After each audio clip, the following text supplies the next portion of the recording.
That way.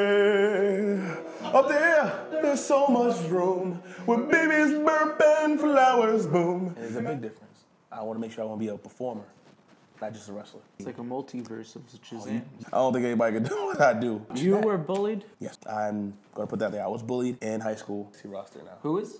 MJ Jenkins. Yeah? Official now. She was doing it. Yeah, you jerk. So now you're talking shit about two people.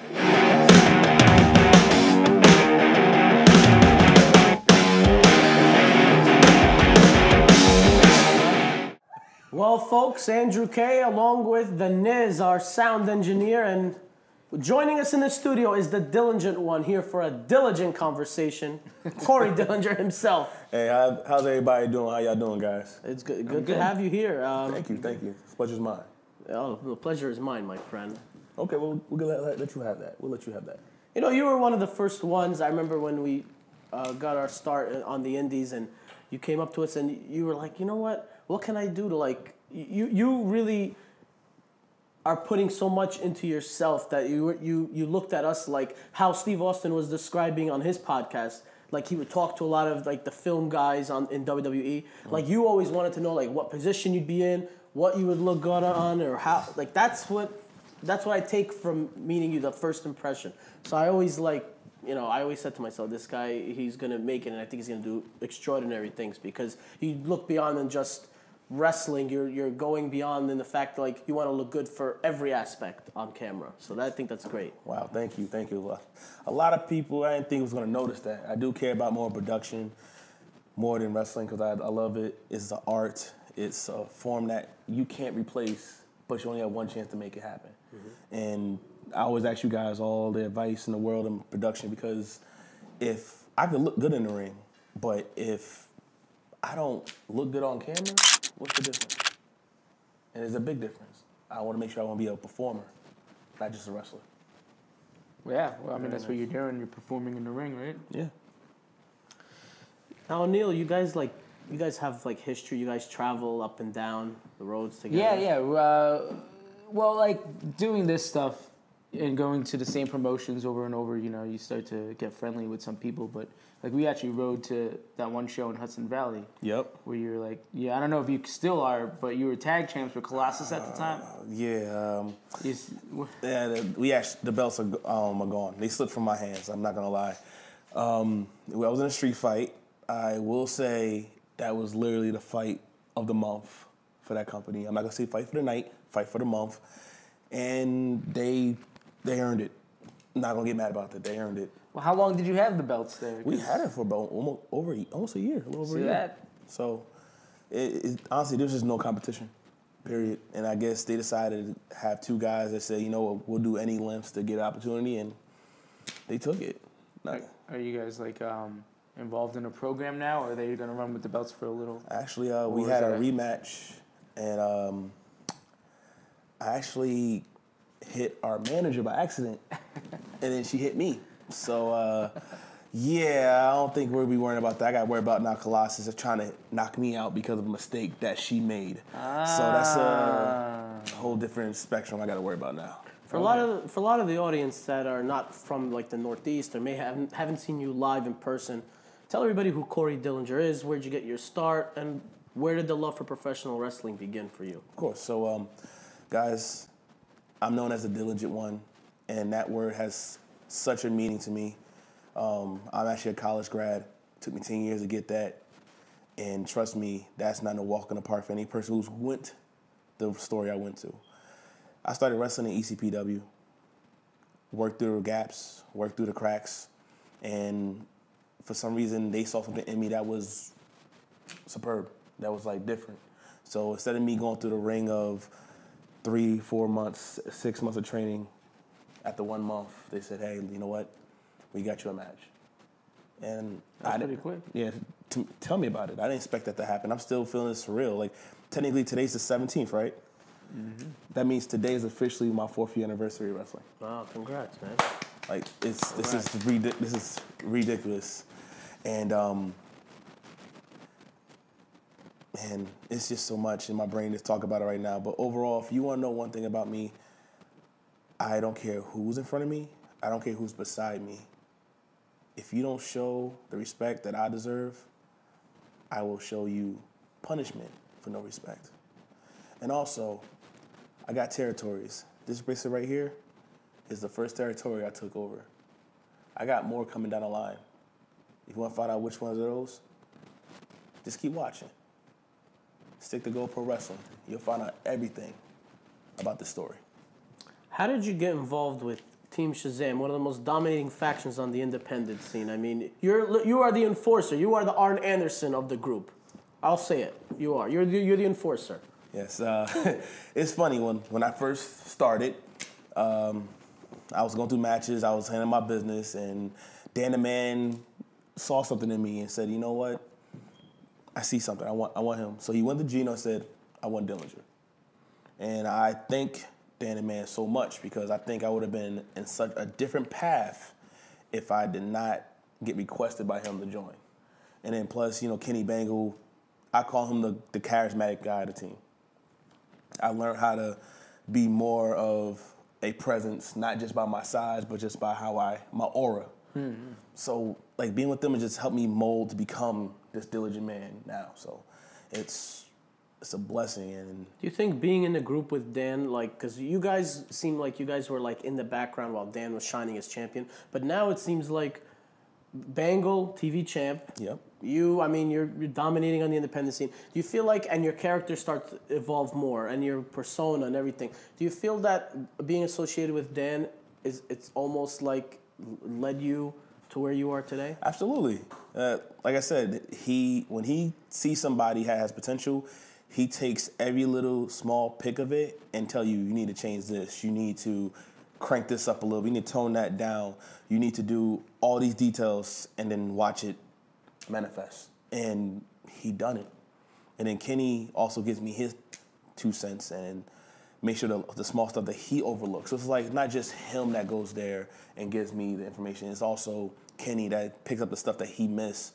So without those two, literally, I would not be who I am. Honestly, Dan and Kenny both said, Corey, you need to get to the gym more. And I'm like, wait, but I'm already a big guy, but a lot of people don't know I play semi-pro basketball, so I don't really need to get big like everybody wants me to. We're supposed to be different. Yeah, but this is what you're missing. So I've literally been... What did they say you were missing? They said I was missing, I have the presence, cause literally when I wrestle, how I come around because they train me, but it said your look is 85% there. So you need that little 15% covered up. So and I feel it was in the gym because I remember I had a match actually this past weekend against Tyree Taylor. And that guy was trained with Booker T down in Texas. He's actually working with Keith Lee's old tag team partner down there. And he came up here to New Jersey with Ace. And I got a runner-up call. But when I came there, literally I came out, people looked at me like, this is not the same guy before. Because I used to actually had a match for Ace 3 years ago. So from 3 years to now, you clearly see there's a transformation. There's a transition. So when those guys came to me and said, Corey, I don't know what you did 3 years from now, but it's working. So that means I already proved the point that what Dan the Man and Kenny done, hands down. Are you close with Dan and Kenny outside of the ring as well, or is it just for the show? No, honestly, we're a little bit more outside the ring than inside the ring. Of course, that's how we started. Are you guys cracking heads and stealing people's lunch money outside? First of all, that's really just bullying announcers. I don't know. I'm just wondering. First and foremost, I just do that for fun. That's just me. No, absolutely not. We kick it outside very often when we get a chance. Especially, we're all in different aspects of the tri-state area. Remember, Dan and Man's in Connecticut. I'm in Central Jersey. Team Shazam is everywhere. Yes. And trust me, you just know us three. There's actually way more people that hasn't been coming around yet. And there's other Shazams. Mm-hmm. So we're just waiting. It's like a multiverse of Shazams. You just said it. You just said it. I was just about to say it. It's a multiverse. And right now, Earth 1, Earth 2 are in the midst. But who knows? You might see Earth 3 just come right in between. Literally. What is your ultimate goal? My ultimate goal? It's funny. I kept thinking to myself about that a lot. And I can personally say I decided to do a step ladder of goals. So I can't say my ultimate goal because you don't know what can happen with those steps or ladders you take. So my first goal was to make my presence more. Check. Next one is to let everybody else start seeing it. I'm in the point of writing that on the pen. Check. And then after that, at a sidetrack, I want to go to, this is a personal goal. I want to go to ROH. I want to look at the guy who actually made me decide to wrestle. And that's Jay Lethal. I wanted to go to Gary, him. my friend, you got to book this. What's going on? I want to go to his face and tell him, if you didn't do what you did, I wouldn't be here now to represent Jersey as it is. Even though I know he's a sellout because he did his thing for Florida. But at the end of the day, you know, if he didn't do what he did when he first started, I wouldn't even get to start to where I am. Is it so much of wanting to wrestle for Ring of Honor, or is it because Jay Lethal's with Ring of Honor, or what's the correlation there? Well, initially it was, wherever Jay Lethal was, I was going to follow. But then, you know, once you're in this business, you learn. You can't just sit back and just say, okay, this is what I want to do. Things change. You got to learn to adjust and adapt. So once I found out the lineage of ROH, I was like, Jay Lethal is technically a small piece of a bigger scale. Mm-hmm. And I would love to be part of ROH. I'm actually doing right now doing the time and effort to train harder, do more conditioning, just so I can get ready for their tryout. Walk us through like a daily routine of training with Corey Dillinger. Oh, that's bad. Oh, that's bad. I don't think anybody can do what I do. So, you sweat profusely, though, don't you? No, yeah. I see you walk in the building and you're already sweating. You have a towel. Like, what is it about? Like, is that a look? Has that always had a problem with sweat? Like, what is it about your like sweat? People want to know. Well, first of all, that's just me working hard, period. Honestly, this times I come from the gym before I actually started with my new trainer, Tom B from Strive Fitness. So now my whole regimen is changed, hence why I look different than what I was before. But I used to be scrambling from taking care of personal matters at home to the gym, right into wrestling, and it would just go back and forth to the point where you never see me relaxed. So every time y'all saw me, the first thing you see me with more of, and I'm sweating out profusely, but y'all see me coming very eager and very direct, saying, "Hey, what you need me to do now?" Because I'm always on the clock. I feel like I'm on the clock. It could be 10 degrees outside, my friend. I don't know what it is. Hey, my friend. Sometimes there's a lot of variables today. When it's wintertime, I drink a little bit more. So that could be to stay warm. Right now, at this point, you said Bengal and Dan, they told you to trim down and lose weight. What weight were you before and where are you at now? When I first started, I was technically you couldn't not tell, but I was actually like at 326. Wow. And now I'm fluctuating between 301 to 308. That's good. So it's not bad, you know. Not bad. But I see more, even though it's not the weight goal I wanted to get down to 280. I want to be a nice, solid 280. But I realized if I were to lose the weight, I probably won't look the part. I'll probably be struggling in that aspect. So I decided to bulk up, and that's why I talked to Tom with Strive Fitness. And my workout schedule is literally I wake up at 5 a.m., you know, brush my teeth, all that stuff. Get to the gym by 5:45, work out to 7:40. Complete body workouts for the first 3 days, and then every fourth day is always an isolated workout. And then on my fifth day, I'm always doing a private session with him at his private spot in Sayreville. So I'm always on the go in the morning. How do you make a match like when you look like you're killing somebody? Every move and every sequence that you go through a match looks so devastating, yet you're not even hurting them one bit. And I think that's a compliment to you because guys like friends of our show, like Kyle Angus and Joe Scott, they've said, like, I've been in the ring with him, and they tell us, you can't, it's like he doesn't hurt a fly. It looks like he's killing you, but he makes it look so good, but he doesn't hurt me. Well, two things. One, when I was in grade school and high school, mainly high school, I did Golden Glove boxing. So I can control my hands. A lot of people wrestle cannot really control their hands, so they're heavy-handed. I'm heavy-handed too, but I can control some of that weight. Two, at the end of the day, we're performers. So if my job is to make sure you feel it, but not to the point where you can't continue, then I just killed the whole point of our show. I killed the whole point of our match. You just killed him. Yes. And that's the art of professional wrestling for a lot of the guys. Not like going through light bulbs and killing yourself. But go on. Hey, on the side note, I am a fan of deathmatch wrestling. That's going to sound crazy. I am a fan of that. A sprinkle of it. Yes. You know, but not every single, like, you go. One time I went to an indie show, it was a while CCW? ago. Yeah. No, it wasn't them. Okay. Because they have great talent. Yes, they and do. have. I'm not talking about their wrestler. I'm talking about. It was at a local show in Jersey. They're not even around anymore. It was like 6-7 years ago. Oh. And every match was light bulbs and it just fans bring your own weapons and they kill each other. There was no wrestling at all. It's not like they had like one match or two matches on the card. It was almost every match. It was just. I can break that down. That's real simple. Yeah. So when people do shows like that, they just trying to draw. And let's be honest here. Sometimes the best way to draw people is the interactive kind. It's not always bringing somebody in that's well known, even though they'll bring people in, but having the power to be engaged into the match, that's what people want. That's what people in the WWE want. They want, even though they got the barricade and they respect the policy and the rules, there's people out there that just want to be so involved. That's why you got people saying so many smart marks off timing from the chants just so hopefully that wrestler can catch it and engage with it.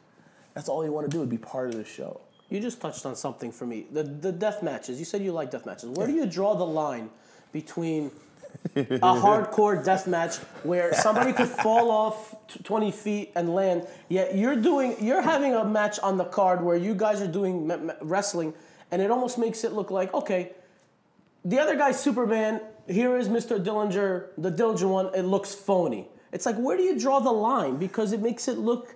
Well, this is the crazy part about you can't really draw a line with that. I feel either you have a show that's based all on death matches, or you have a show based off all wrestling with maybe one or two exclamation points. Of a blow-off match, like something that led to it. Yes. Because it means more. That's as a fan, I want to get your perspective as a wrestler, and somebody has been in there, you know, getting the tar beat out of them.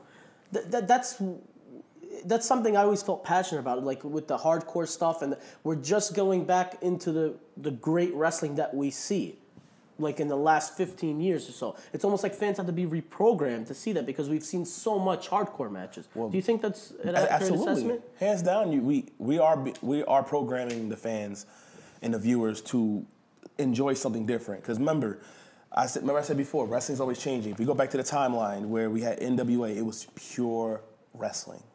Then we got to the 90s where it had to be a little more pizzazz, more entertainment, but we still kept that art to the point where the point of the art of wrestling was fading, and that's where the Attitude Era hits, where everything had to be the modern average Joe.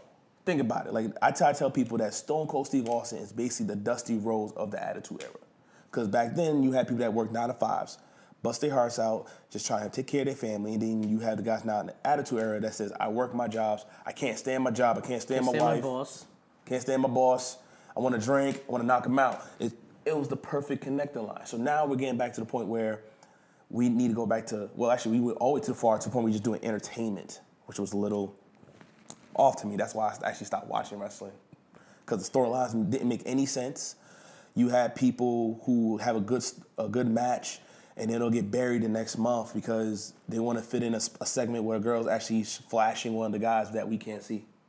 I looked at it, that was weird. Like, of course, I'm a guy, I'm like, I want to see the boobs. But at the same time, I'm like, I can't see wrestling. That was the reason why I watched this. Because when I was stressed from me playing basketball and me doing my homework and me taking care of stuff at school and actually being bullied a little bit, so the stress of that, I watched that. You were bullied?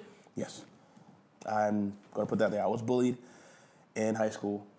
It's funny. The only time I actually earned my respect was who bothered you? I will kick the shit out of him right Are now. you like a lot smaller? Well, in high school I was actually a bit smaller. And Eric, we got to do something about this.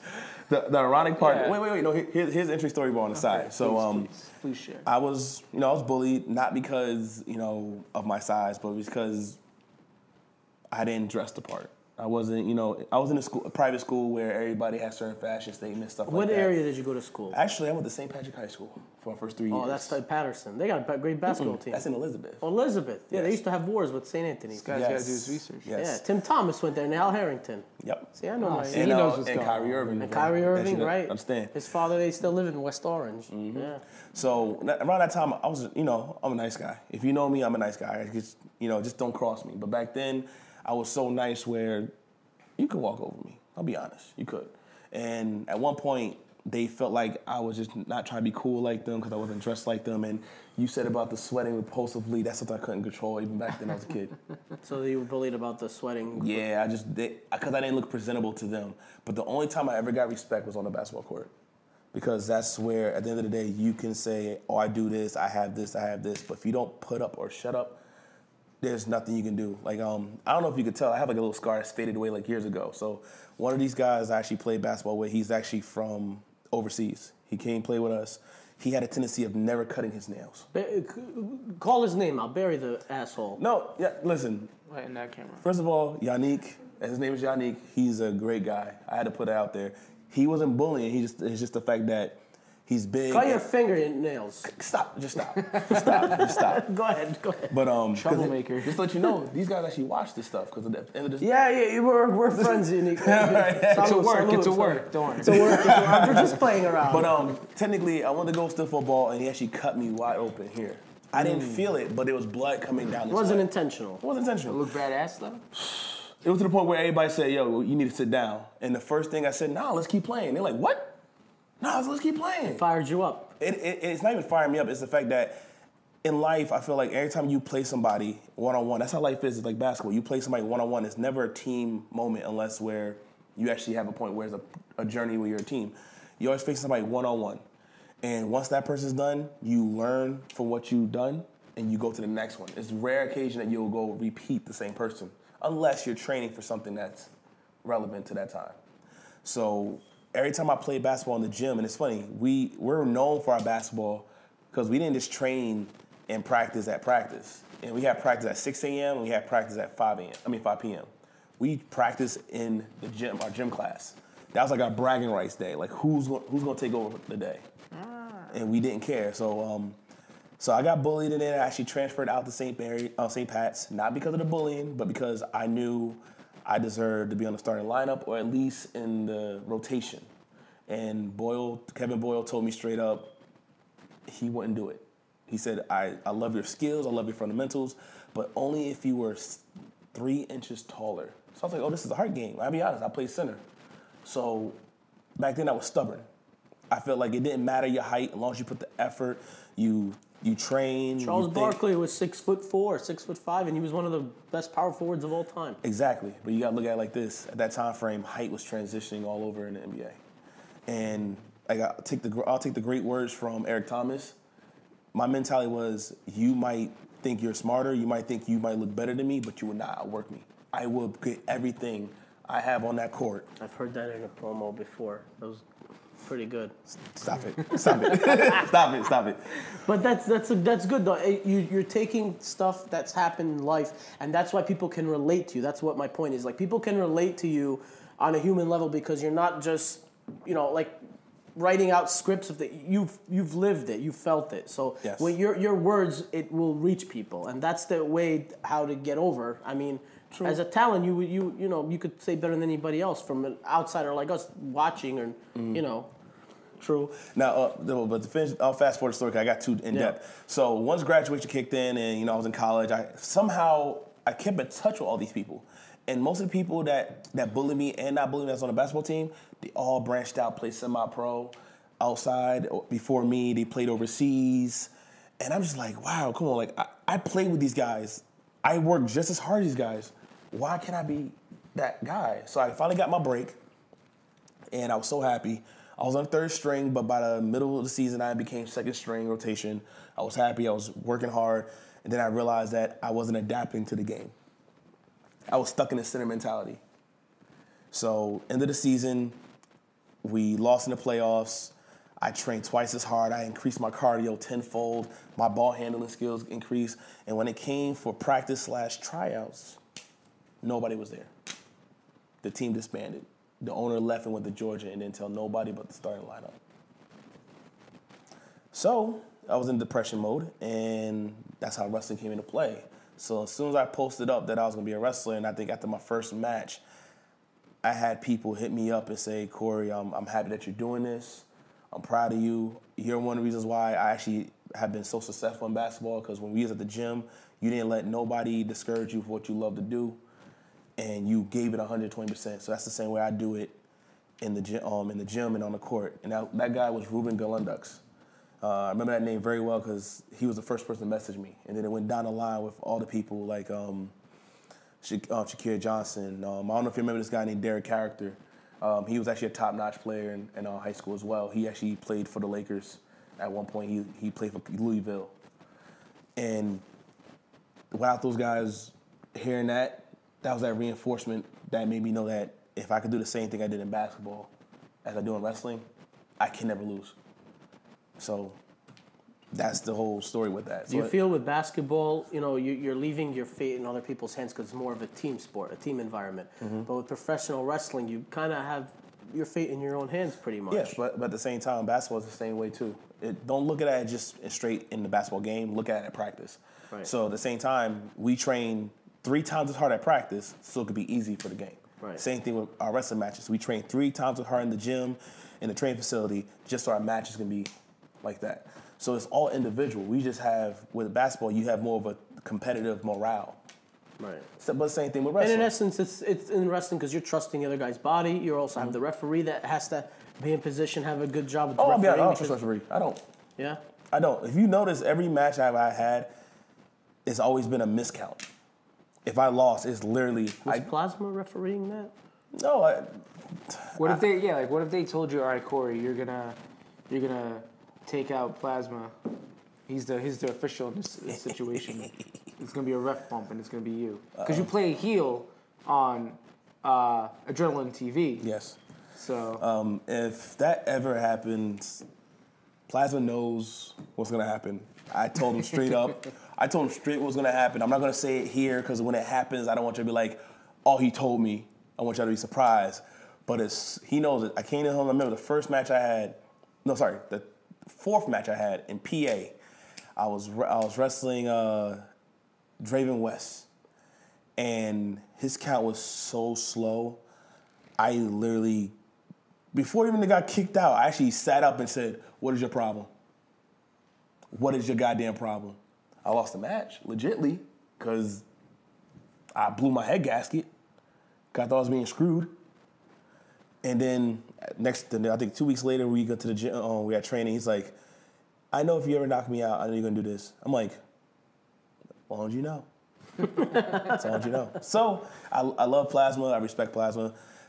But, he knows when that time happens, we're not even gonna talk. That's what I love about it, where somebody can just say, "Oh, Corey doesn't gonna do this." You don't need to tell us. I know. He just knows. That's the beautiful part about it. From refereeing, who's your favorite commentator or play-by-play announcer? Oh, God, we're picking sides here. Oh. Got to sip that real quick, that rum. That's pretty hard to say, That's pretty hard to say. There's a few guys out there that's they think very well, especially talking about my vape collection when I was trying to put the it aside. extensive vape collection. It's bad for you. extensive. I'm sorry if I have trick Maz and all that stuff. It's a habit. It's a habit. We did do a Plasma one as well that night. And I missed it? Yeah. I think everybody missed it. I think you came in right after that, and then we decided to do that little thing, and then a spot with Colossus walking by. I'm so mad right now. In all fairness to Tim, and I've said in other interviews, I respect the fact that he's the first one there and the last one to leave. He sets up the ring. We tease and mess around, and we had him on the show here. It's all fun, yeah. We had him singing. It was good. I don't know why he puts himself in these positions on social media with the stuff that he writes. Stop there. Listen. I don't want to get into that because I think that's more of a personal matter. I'm not the world, though. Yeah, the world. Technically, the world can read through the lines. That's why there's Facebook and Twitter. Everything's written down in black and white. There's not like a video where somebody got to say something and you're trying to read their body language or stuff like that. They're just get out there and just say what they gotta say. Who are some of your favorite opponents that you enjoy working in the ring with, or somebody that you could close your eyes and say, man, I have a lot of chemistry with this guy? Dillinger. That's one. Dillinger. Yes, Dillinger is one of them. We hear that a lot. Yeah. Not to lie, there's a lot of Kyle Angus, props out there.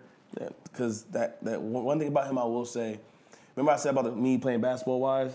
I see myself in him when he's trying his hardest to just get things in motion. I just can't get mad at him for that. So if somebody gives me that type of effort, I'm going to give him double just to make sure, look, I see what you want. We're going to make it happen.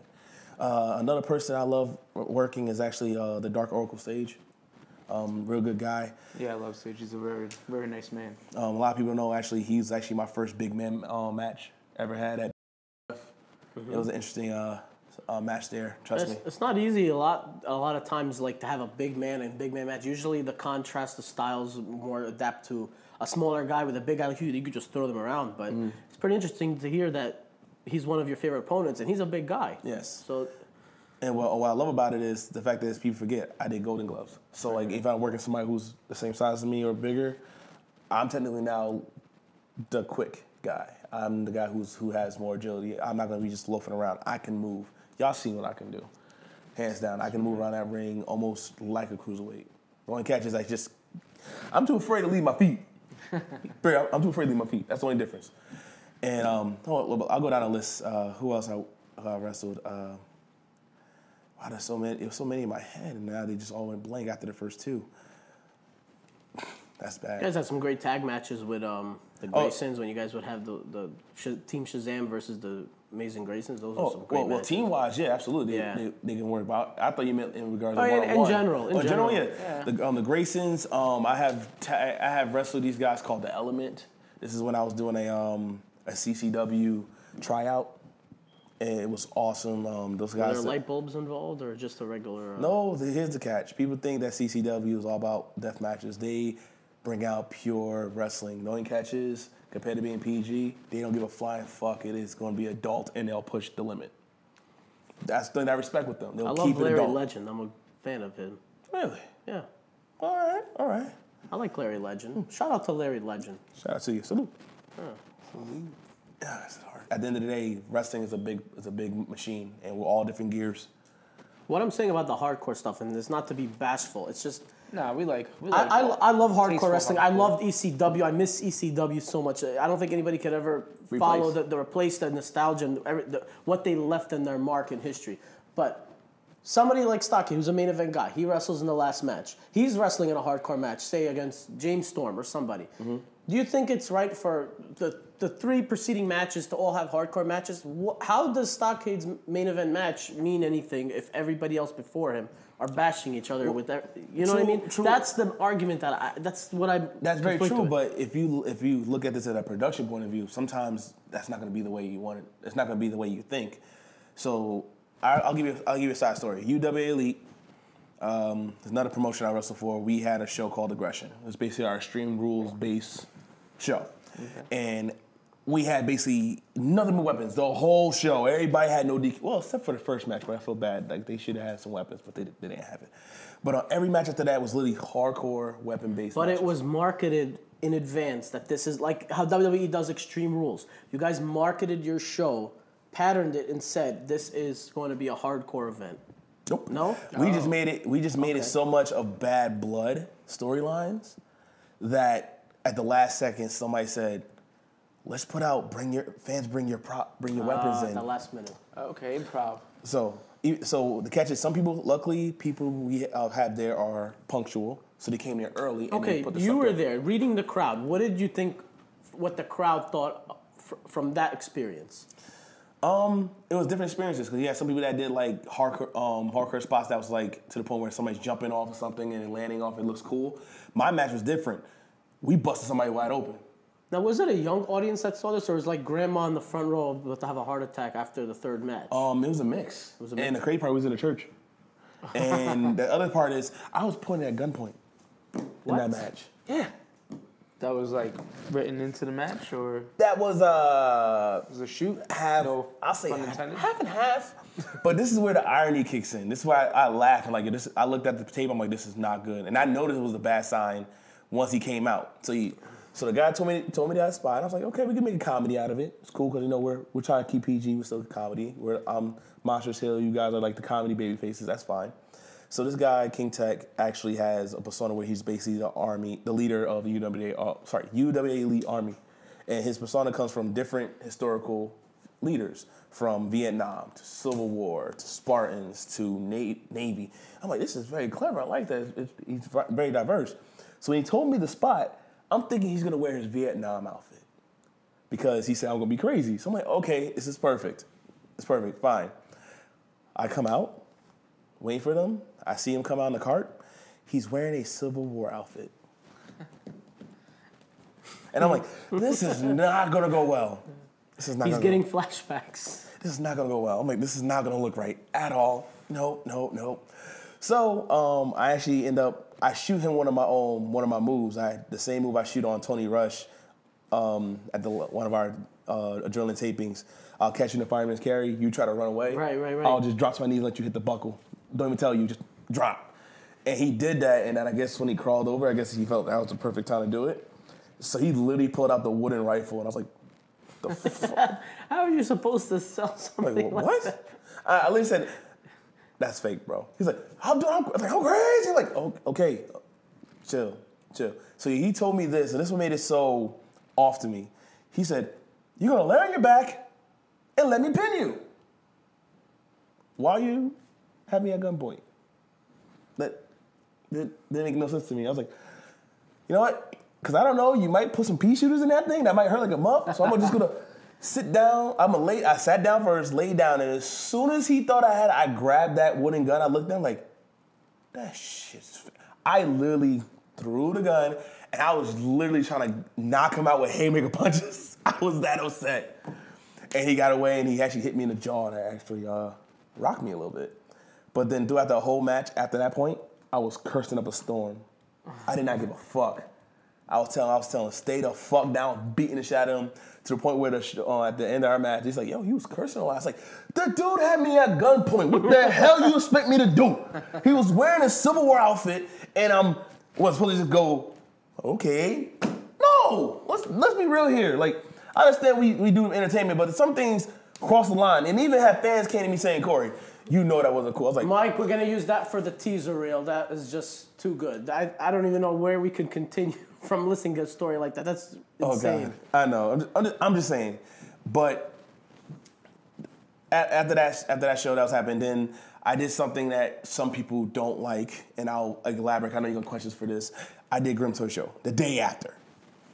And I do that for exposure. People don't understand. I understand he's a little wild in entertainment with his shows. But at the end of the day, he's actually bringing a different approach and taste of wrestling on a more consistent pattern compared to other people that we just do once a month or maybe once every We've been there week. In person, Mike and I. I mean, he's cool with us. Yeah. I mean, we have no problem. Yeah, he's seen him at conventions and stuff. You can tell the love. I mean, he renovated his whole place. I mean, he got new rings. He really puts a lot into it. You see that. Mm-hmm. I mean, he's got a great following and more power to him. Yeah. So but wrestling for Grim, like, what did you like about that? Wrestling for Grim is freedom. Like I can see why wrestlers get mad to see other guys that's not really trained to do this stuff, and they just go out there and they get into publicity, and you're like, oh, why? I'm not gonna wrestle him. He's a YouTuber guy. He doesn't know better. If the guy doesn't know better, take the time to go down there and teach him. If you really feel that adamant about it, teach him. Like, I go down there, I think twice a month now. I'll do my thing, but also an hour we're training by me.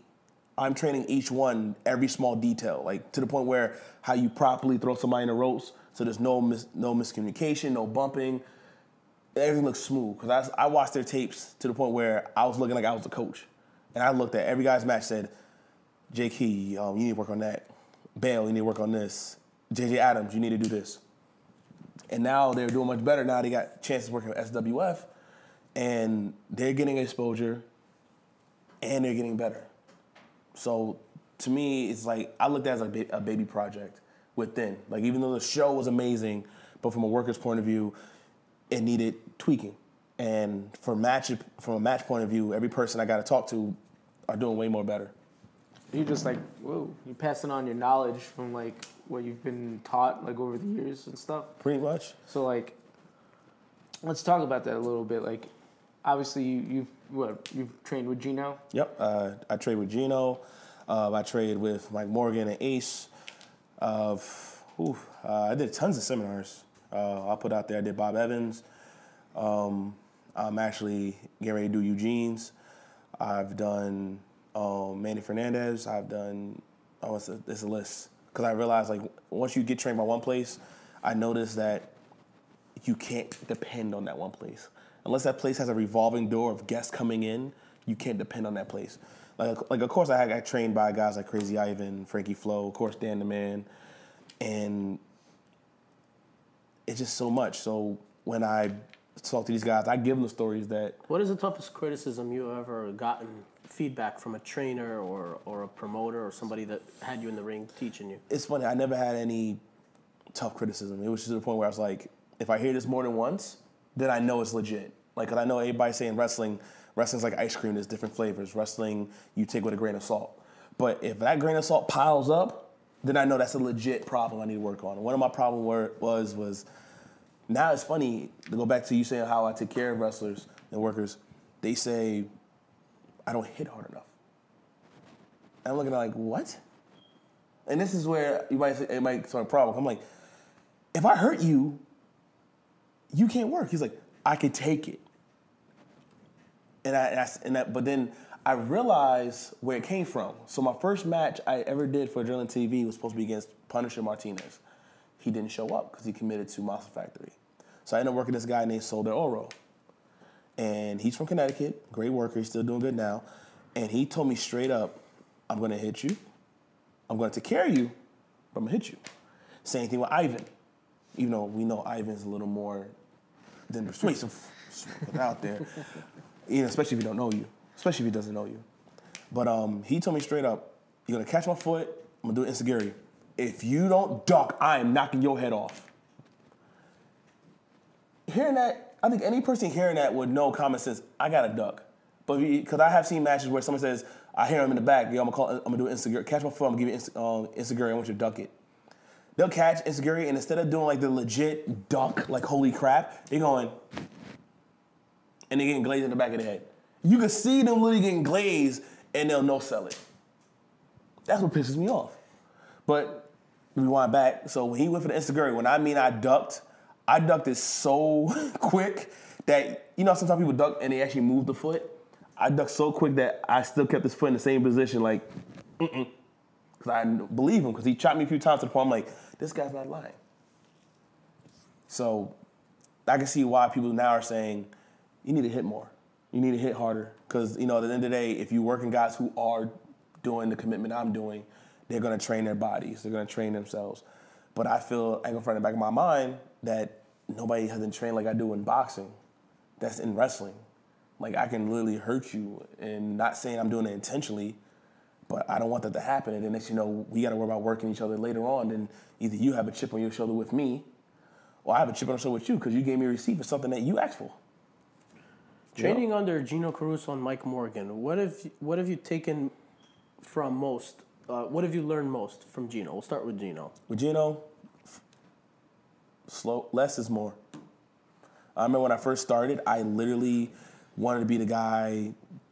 I wouldn't mind bumping. I didn't care about bumping. I'm like, I'll do it. You want to look good? I'll make you look good. Because I figure my thing is this. I'm new here. I will bump for you. And when it's my turn, I expect it in return. Equal exchange. But they said no. Corey, you're big as hell. You don't need to do this. You don't need to do all this extra stuff. You don't need to be actually turning left and right, giving two. I used to, like, legit in boxing, I had a 4-piece combo that I did. It was in this pattern. Jab, body shot, jab, left hook. Because you'd then go for a body shot again. He said, you don't need to do that. Just one punch. One punch, you can do it. So I started just doing my left hook gimmick. And that's been the best. And that's what people say, like, oh, it's so safe. But when I was doing the boxing, I was still safe with them too. But they say less is more is the best way. And then it's funny, when I work with Mike Morgan, and I was actually being trained by Mike Donovan, who's definitely on a different realm of wrestling, man. Shout out, salute to him, like literally. I remember when I came down there, he wanted to see my endurance, and this is when I started believing that big men can move just as well as anybody else. So he said we started doing lucha drills. We just rolling up and overs, in and outs, and I'm thinking I can't do it because I've never done it before. And he's like, "You can do it. Just give it a shot." I said, "Weren't you the one that told me that you feel a ring is a trampoline for fat guys?" I was like, "Yes, I did." Treat it that way. And all of a sudden, the rolls, my up and overs were just so high, so smooth, that I realized that I can turn my style can be a switch. I can do less is more, and if I feel like the crowd is not feeding to what I'm doing, I can crank it up and not have a problem and not be down with my skills. So that's that with learning those two. And then, oh yeah, I forgot to add this in. I got trained by Robbie E as well, multiple times. The first had seminars, and then we got a little comfortable and cool from and then he trained me some other stuff about the art of production. So he stepped my mindset on production. Like before we was doing a show, he said, "Corey, I found out you're doing a squash match, 4 to 5, 6 to 7." I was like, "Okay," and then he walked around and said, "That means you got 4 to 5." Really? But you said 6 to 7. Yeah, but squash matches mean 4 to 5. So I'm like, all right, cool. So I did my match, and he said, "Corey, you keep it simple." So like all the stuff I was learning from Gino to Mike to Mike Morgan and Mike Donovan all came together with that one segment when I had to do my own little taping and do that squash match because I had to keep it less, but I had to show that I can do extra and still keep it within the time frame. You wrestled a lot on the indies as a babyface and as a heel. Which do you prefer? Actually, most of the places I've actually been going as a heel. It's been a selective places where I've actually been a babyface. To me, it really doesn't matter because I'm playing me. I'm playing who I am genuinely. A guy who just works hard and is either two ways I'm gonna do it. I'm gonna do it where, hey, I'm a diligent man and you can be diligent too, or straight up let's face facts. A lot of people are not diligent. They're not being committed to their craft. So I'm better than you. So to me, it didn't really matter. To me, it's the same. It's the same if you had to choose. If I had to choose, this is gonna sound crazy. I'm torn, but if I just flip a coin, I'm gonna say babyface. Oh. Just for the sake of that, because I know at the end of the day I might take a beating, which is how life is, but we get back up and fight through it. So and that's sometimes the overall message I want to give people. If you're a babyface, you'll get kicked out of Team Shazam. Yeah, you can't do that. You want the kids to boo you, not cheer you. Oh, there's different Earths, right? Oh yeah, that's right. So I forgot about that. It's different Earths, so I can just go to one different Earth and just go brand new. It works. Moving on. Play a little word association with a lot of the guys like you. You've worked a lot of guys. We'll talk about some of these guys. We'll give one word answer or statement of each guy, okay? Okay. Dan the Man. Shazam. Kenny Bangle. Precise. Kyle Angus. Underdog. Joe Scott.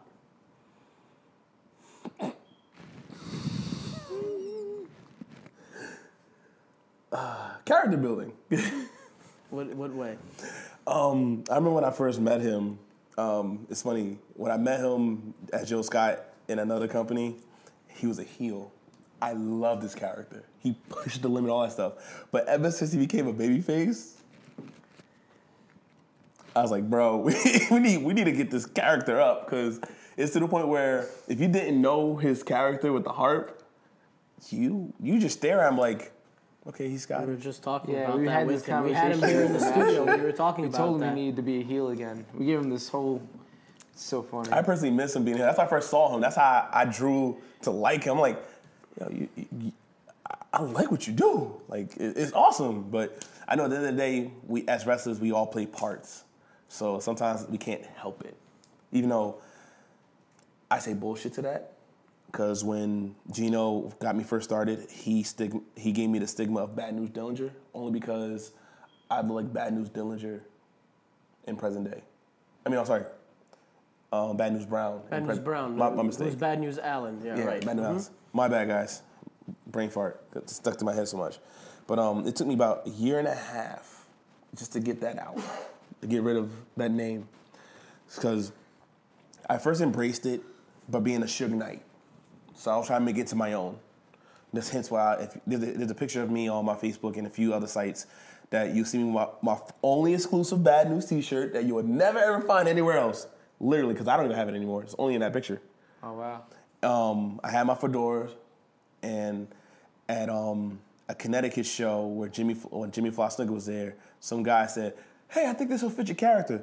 It was a cane that was custom pawn shopped or arts and craft design with Louis Vuitton straps and rhinestones that were cutting into my skin when I held it. And I'm like, I was like, you know what? I'll try it. And right before you guys showed up, before I had the vape, I always came with that cane in the fedora. You just missed out on the cane era. And I couldn't stand that cane. Because every time I would put it, like if I try to be fancy and hold it against my side, it's ripping my gear. If I put it on the side, near the curtain, and I'm trying to use it for a prop, I'm pulling the curtain. I had to drop it.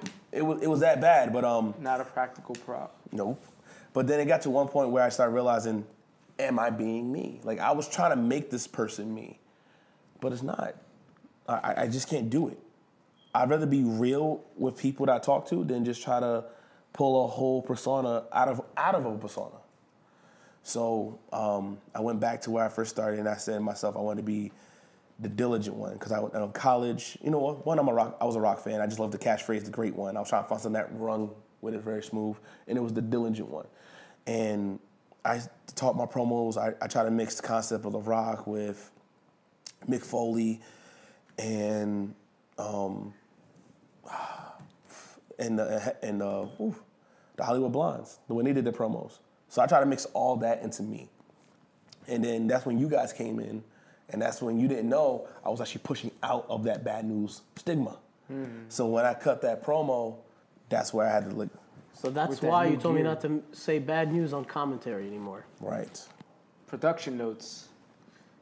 Because I realized even though internally, let's be honest, guys, I know y'all might not like what I'm about to say, but take notes if you don't catch this or realize this. If you want your persona out, you want a character out, you can't just do it by yourself in the ring. You need guys like this that's going to keep talking and putting the message out for you. Return an email once in a while. You know, there's some guys like I would ask notes for their match, like, hey, you're wrestling next Friday at TV. Why don't you tell me some things like some of your finisher? You have something like a story you want me to push, or my job is to try to get these. You know, you guys are doing a great job in the ring, but to tell the story from behind the mic. If you were to close your eyes and we're playing air traffic control or we're on a radio, I want to convey that to the audience. That's what I wanted to, you know, but you and a lot of guys, Grayson's, Dan, you guys like a lot of guys don't do that. A lot of guys, they just, it's not, I don't think a lot of it's intentional. Just sometimes I see that they read the message. They don't want to respond back. I get it. Maybe they think they don't need it. I get it, but I don't know. Well, like I said before, I think some people are still looking at the independent wrestling as them being a wrestler and just doing what they got to do, while me, Dan, Kenny, the Graysons will look at it in a production point of view, where we're like, okay, we can do what we do. It's like this. We'll do what we have to do in front of that 300 number of people or 50, but then you guys are the key to get to the millions, the thousands. If we don't work together, then I don't exist. That's how I feel. If I do my part and I make sure to tell you what I need to be said, together we just got myself into a picture. If I do it by myself, only that 200 or maybe less would know me. And the funny part is not like ECW back in the day where people used to talk out the wazoo. They don't talk out the wazoo anymore. They literally just, nowadays, snap, pick, yo, this guy's cool. I don't know his character, but it's cool. And that doesn't help. Oh, we appreciate you saying that. Thank you. No problem. I just got face Check facts. is in the mail. What? I got a bonus. Sweet. So you were talking about the props. You've been using chain lately. Yes. So what made you think of, let me try this chain out? Simple. Everybody's been using the chain so generically for so long, but you never saw anybody with a championship have a chain. So at a different promotion, I experimented something. So everybody who has the belt either puts it around their waist, over their shoulder, or whatever the case may be, around their neck. I actually would hook the chain around my belt and I hang it over my shoulder. And it's something totally different. And the symbolic of it for me is a chain is dirty, it works hard, it's hard, it's rust, it takes time to rust, but it's always staying sturdy in their craft because it's a chain, it was made for. And the belt is prestige. So instead of me holding the belt in my hand, I let the chain hold it because without me being like the chain, I can't get this gold that I'm hanging. So that's why I do the chain because it has a symbolic attitude for me. But, you know, to everybody else, they think, oh, you're trying to do Junkyard Dog or you're just trying to do another stigma. I'm like, no, it has a meaning to it. Everything I do has meaning, no matter if it's sentimental, funny, or just because I thought of it. So that's why I put the chain out more. So, like, I was hoping that, you know, you guys would see me at a place when I had a title, and then you'll see why I have the chain. Because even though I can use the chain to play dirty, I can do all that stuff. But it's just the emotion. You put a lot of thought in everything. I mean, like you really. This is what I really appreciated about you. You don't just do something for the hell of it. Like a lot of people may be confused and they say, "Oh, he's just doing it for whatever." Maybe he just thought of that on the way to the show. But there is a reason behind everything that you do. Yeah. Well, side story, because I had a crossover from the vape. That was a last minute call. Okay. But when I was driving, I literally had the chain in a bag sitting next to me, and I'm like, why am I doing this? Because like if I don't believe myself I'm doing it, I can't let other people believe it. So I can't start thinking like why. And then I remember I was actually listening to a Eric Thomas video with T.G. Fletcher, and I heard Chains in the background. I like Chains working hard, the grind. And I was like, that's it. It's like heavyweight. I gotta pick this weight up. I gotta be sturdy, and you can beat a chain 1,000 times, but it's going to be still at the end of the day a chain. It's going to stick to what it is. So that's why I end up cultivating that. Cool. Share with us like a rib or a road story from your time in the wrestling business right now. Well, I'll give you two. Real short. So I'm new. I didn't know nobody. I guess somebody wanted to test if I was going to be a softie or a bully. So I had a tendency when I first started to leave my suitcase wide open. Oh, may the ribs begin. So Colossus, which I didn't think he can pull it off, he found out he knows where I stashed my phone. So he took the phone out, he gave it to Gino. Okay. And when I got back, like mind you, I'm not even touching my phone because the match I had was like so cool, so good. I'm not even like trying to chill. And when it's time to leave, I'm like, all right, cool, grab my stuff. I was in my stash. I went ballistic. I went nuts. I was like, who the fuck took my... Like, that's the first time I actually saw, like, the real anger to me. I was like, or the hood side of me. The hood side of me. Got real gutty in that bitch. I was like, yo, who got... I was like, yo, my boy straight like, yo. People thought I was from New York. I'm like, yo, B, yo, who took my shit, son? I'm like, nah, fuck that. Who got my phone, son? I need this shit right now. I ain't playing no games. Like, it got to the point where I said, I got so angry because everybody would ignore me. And this is what even when some of the veterans looked at me like, what the fuck? I was like, nobody leaving this fucking room until I get my fucking shit. And that's when Colossus said, like, yo, bro, sometimes you just gotta keep your shit out of your pocket. I looked at him with the bald eye like, who got it? I don't got it, bro. Don't play his games. Who you gave it to then? And that's when Gino came in. She was like, man, just calm yourself down. I was like, fucking assholes. Oh, that was a funny show. That was a funny show. Then the other rip I saw was actually somebody else that I felt bad because I just saw it happen. I could have stepped in and said, nah, this ain't right. So this guy has a tendency of drinking Monsters drinks all the time. More than O'Neal. Mortar O'Neal. I mean, like, it's to the point where, like, I hang out with him. I thought he was endorsed. When I first saw him, I thought he was endorsed by Monster. Because we'll go to restaurants, and he'll have a Monster, and he say, oh, just give me some ice. And put the can right there. I'm like... I don't know if that's that healthy. I mean, that's... I know. Well, so, but I found out, backstory-wise, he drank that because he worked, like, so many hours that luckily the Monster is not immune to his system. So he drinks it as his regular coffee instead of drinking coffee. Mm. So we were planning to head over to, I think it was Delaware. I wasn't even wrestling that day. I was going to just tag along. And hoping to get booked? Actually, I was just going to enjoy the trip. I'm going to keep on it. Because at that time, I didn't even bring my gear. But you should always bring it. I know I was always What bring if it. there's a dropout, they have an open slot? Well, Corey. Don't worry.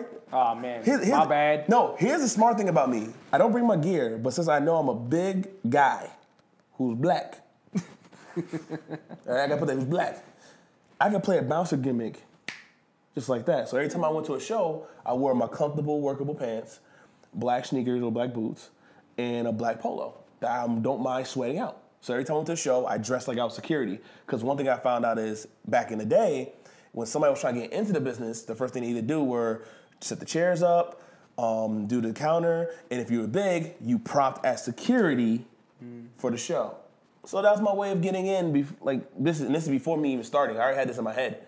That's how people got in. I'm big, so I'm like, I can use my size as an advantage to be a security. So one, if it's a TV company, I can get a little bit of exposure on the low. And you didn't feel self-entitled. You were paying your dues. Yeah, pretty much. So we decided, well, I ain't gonna say we, because I got into it at the end. They're like, yo, we're gonna take his drinks. Because he brought like 5 of them. And for some reason, he stashed all of them. Like he had 4 like one spot, and then I found out later on he had another one. So we took them, and we stashed them all in the fridge, but we covered them up behind our stuff. Because we had to say like, yo, don't touch this stuff, that's my food for eating purposes, all that shit. He comes back from the shower. He's like, all right, I need to get my drink. We tricked him by giving the drink he had water.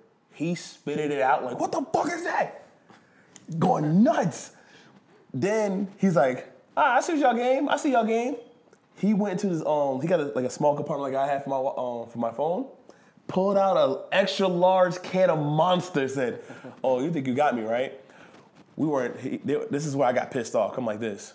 Okay, now I gotta rip you because I'm too concerned of your health that you need to wake up. So now I'm doing this for like an internal reason instead of just ripping him. So we walk out the hotel, he's about to drink it, I smack the can out of his hand. He's like, what the fuck, yo, the fuck? I was like, yo, chill. You don't need to be drinking that. What you mean I don't need to be drinking that? You know why I need to drink that shit. You know, like, I don't know what the fuck you mean. Like I knew, but I was trying to play it off because he told me to keep it a secret to everybody else.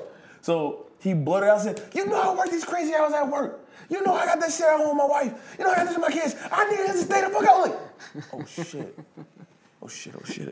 And I'm like, fuck. I'm like, yo, my bad, John. I'll get you one. Nah, you give me 3. I was like, I don't got one like that, bro. I roll with you guys. Now you bought me 3. You should have smacked that on my head. And then next you know, while they saw him getting really intense in front of me, one of the guys said, that's enough. So he pulled out 2 of the cans that we had at the 4, and he said, like, yo, you left one in the fridge. He's like, nah, I ain't in the fucking fridge. Like, look in the drawer, you asshole. Because he didn't look in the drawer. Looked in the drawer, he had 2 of them in there. He was like, oh, fuck yeah. It's like an addiction. He's like, I'm sorry, bro. I don't know why I didn't look in the drawer the whole time. I started rolling. I'm like, are you fucking kidding me?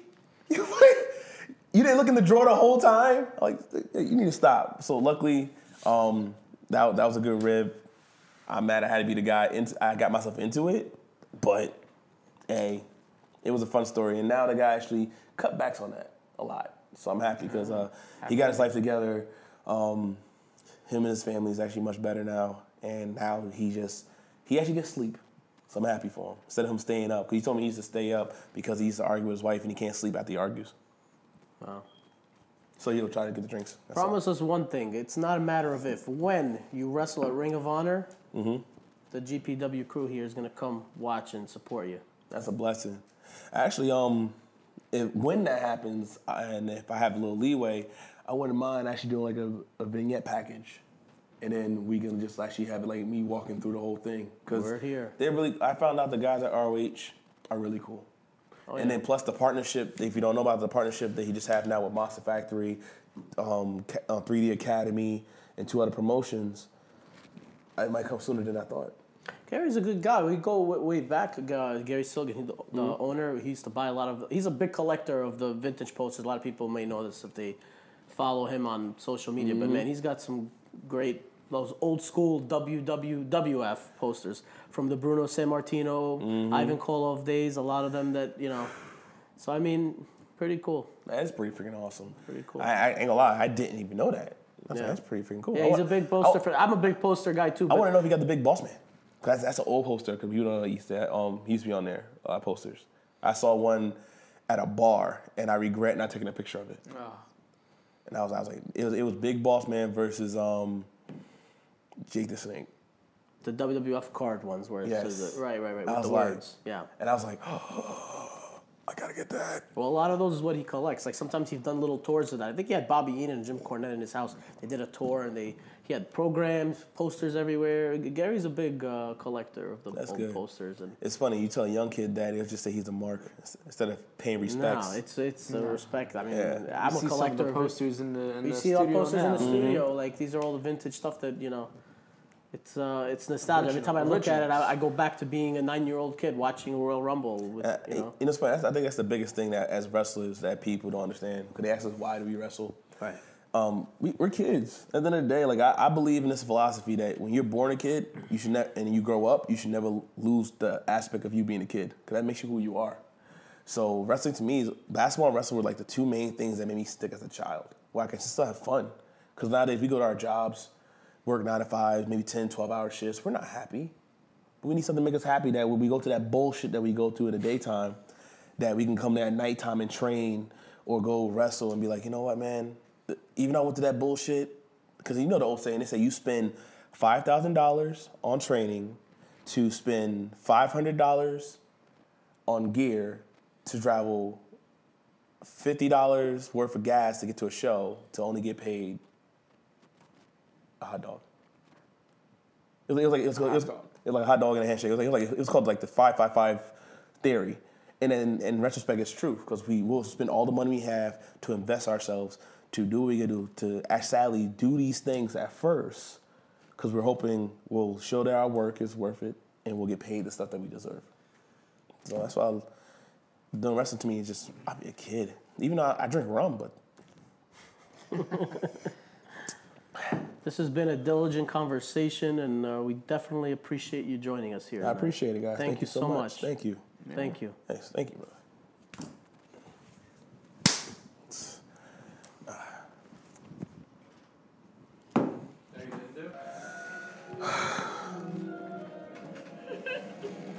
Sometimes I think when I look up real high, there's something big world out there. I got to give it a try. But then I sink, because I think there are those that say,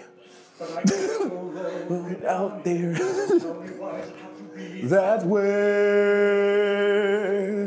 Up there, there's so much room, where babies burp and flowers bloom. Everyone dreams, I can dream too. Up there, up where the skies are ocean blue. I get to see it and live without a care. Up there, they say I don't belong. Belong to long. Is it strong? What is evil anyway? That's all I do. I'm losing the words. I'm saying laugh so hard. Okay. I'm gonna try. Up there's so much room where babies burp and flowers bloom. Everyone dreams, I could dream too. Up there, up where the skies are ocean blue. I can be safe and live without a care. Living without a care. If I can only live up there.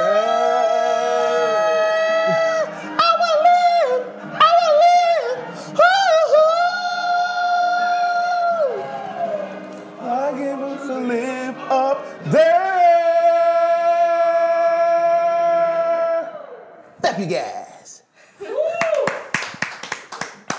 I hate you. I love you too, Corey. God damn it. I want to know that I have a Satan inside of me.